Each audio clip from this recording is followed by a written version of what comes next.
I just finished the episode and I instantly just had to turn on the camera because, like, bro, this is peak. Like, legitimately, this episode of Overlord is peak. Like, yo, oh my goodness, man, that was good. Like, say whatever you want, okay, about the quality of Overlord's anime adaptation and how it cuts content, how it misses the, I guess the bar sometimes, and it doesn't reach the same level sometimes throughout the story of all of these seasons of Overlord. But you're not gonna tell me. You're not going to tell me that if you are a light novel reader, hell, even if you're not a light novel reader, you're not going to tell me that this episode, and even the last episode, honestly, this season has been just straight peak, but this episode goes above and beyond anything that the light novel had. I will say that right now. As a guy that has read the light novel, and I have been kind of critical with Overlord's adaptation, I will say, we had probably the best episode of Overlord, and this might be a little bit of recency bias, but I will say that this went above and beyond the source content, the light novel. I will say that right now. The whole stuff with Renner here, to, just Ainz' exchange with Climb, to the stuff in the last episode with Brain, and I'll talk about that too. Just everything about this episode is amazing.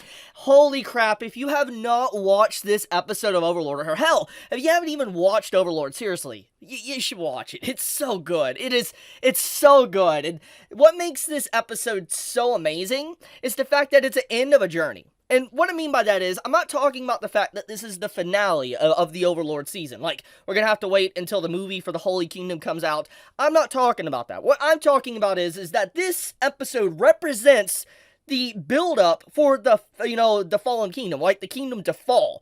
Like, ever since the beginning of Overlord, we've been introduced to this kingdom that fell in this season since the beginning, with Gazif and all of them, all these different characters like Brain, Climb, Renner, and when you actually see this episode of what happens, it's like, okay, it finally happened. The kingdom fell. And it's basically like a lot of these characters that we've been attached to, or people that we have seen die to kind of preserve this kingdom, all their struggles were for nothing. The kingdom truly fell in the end, and Ainz won.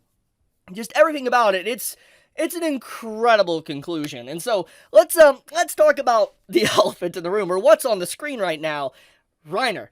This character, the lack of empathy from her is astounding. And let me talk about this. So basically, before this whole Disney Princess, Demented Disney Princess song started to play at the end of this episode, you start to wonder, like, with the whole meeting with Climb, when she's, like, talking with Albedo, and then, she's, in there with Climb, talking with Climb while he's wounded and hurt, you wonder if, like, deep down inside of her, there might be some, like, sadness of sacrificing her father, sacrificing her brother, sacrificing literally her kingdom, hundreds of thousands, even maybe millions of people, just to be here, to still be alive, to have Climb alive where she could be with him, and to kind of make sure we understand we're all on the same page. The after credit scene kind of reminds everybody, if you have forgotten, because this isn't a surprise that, Renner was evil. That's not the surprise. And even wanting to keep Climb protected isn't necessarily a huge surprise. It's been shown multiple times, and, the credit scene basically kind of points at that yes, Renner has been evil. She's basically been a demon all along, even though she's been in human skin, and she's been trying to protect Climb. Yeah, we know this, but regardless, she, at the very least, from what we saw, she was human. Yeah, she did some despicable things, what she was doing was evil, etc., but, like, when you see the ramifications, when you see what happens in this episode, and she starts to do this whole musical, and she's dancing, it showcases she has no empathy, no care whatsoever about the people that have died. She would do it all again. I mean, she even makes it fundamentally clear when she starts doing her whole monologue and starts talking. She literally states all she had to do is sacrifice a single kingdom. She literally treats that as if she's went out to go get groceries. She treats it as just a little hurdle. That's all she looks at it as. She doesn't look like it is anything that big of a deal. She's like, oh, I just sacrificed the kingdom to get what I want. Okay. It's just like, it shows how evil she really is, and that finally her outside appearance, her looking like a demon, matches her heart. She is a literal demon. And oh my god, what makes this so good as well is that when you think of Reiner from an RPG perspective, and this can be relevant for the future discussions in this video, but when you look at Reiner as a RPG character, she's the character that joins your party early on, maybe the second or third character that joins your party in an RPG, and she's this very cutesy character that's very intelligent, and there's some weird things about her, but overall she's a relatively great character. You're like, man, I love this character. And let's just say you use her in your party and you level her up, etc., and then you get to a certain point in the story, and she stabs a knife into your back. She just straight stabs you in the back and maybe kills one of your other favorite characters and then runs off with the Demon King. That's what she did. That's legitimately what she did. But I want to talk about a few things. Once again, when we watch this show, we see this from the villain perspective. We see this from Ainz's perspective, Albedo's perspective, the villains. And so when you think about what Reiner did within this episode, if you were on the hero side, let's say Climb, and you were Climb, we are following Climb, this overall change in, Reiner's character would probably have came left field. You'd have been like, whoa, that's so messed up. Like, that's what people would be saying. And that's what makes this so cool, is because if you look at this from an RPG perspective, it is the ultimate betrayal. She literally betrayed everyone to get what she wanted. And if there ever is, let's say, a sequel follow-up to Overlord, I really hope we get, let's say, like a character that's a hero that actually eventually challenges Ainz, and we get to see a fight with Reiner, like her. Like, imagine, seeing that. Like, seeing, like, a hero in, like, a sequel of Overlord when Overlord comes to an end, and you see, like, a character challenge her to bring her down, and she would be a really strong fight. A strong boss, because she's literally a crazy demon. A crazy strong demon at this point to be able to do what she's done.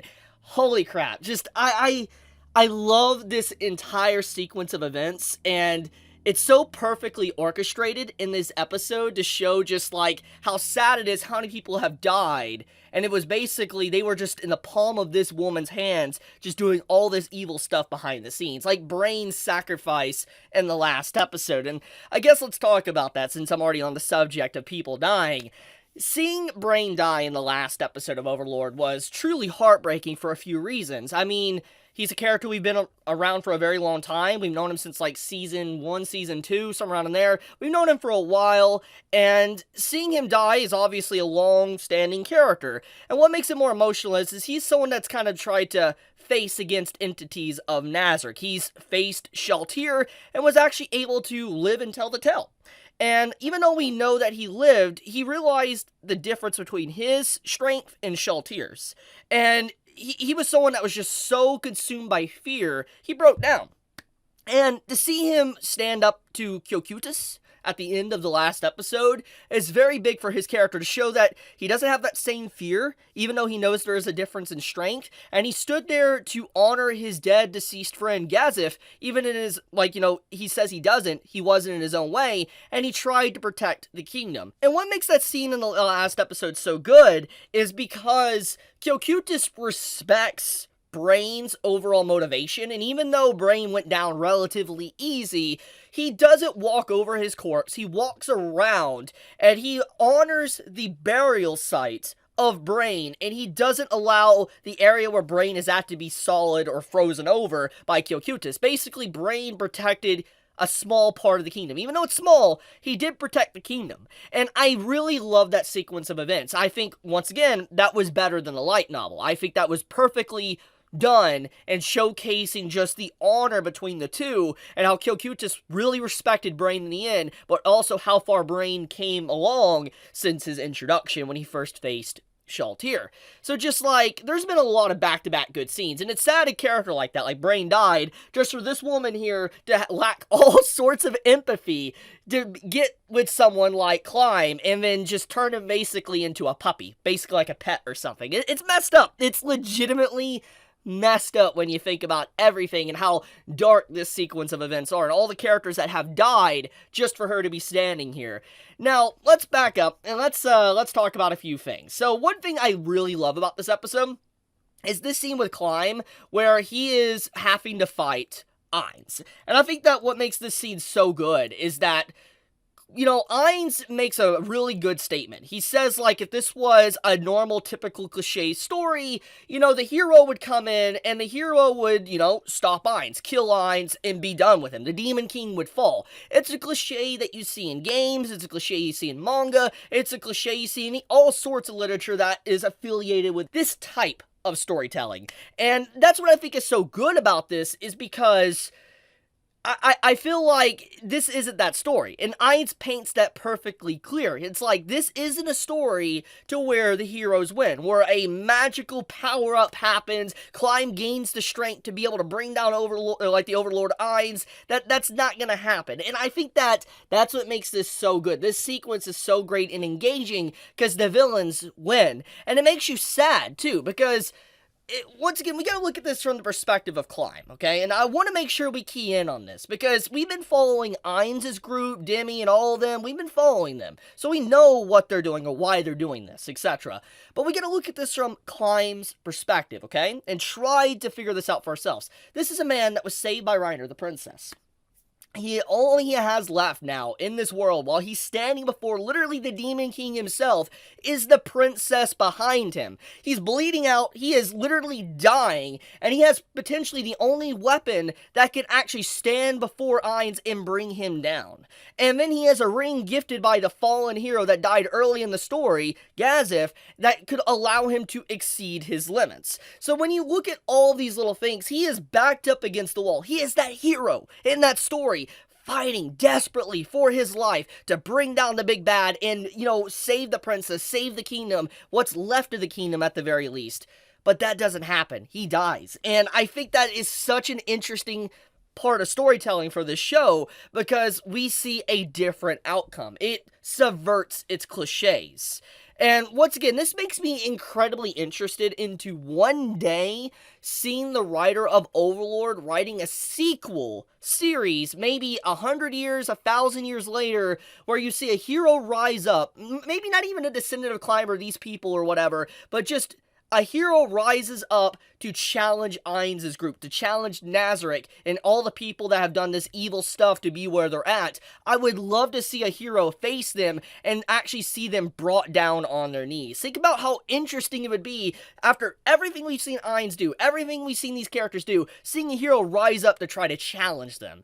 That would be awesome. That would be an awesome piece of storytelling if we ever get a sequel series kind of like that. But anyways, enough with headcanon stuff.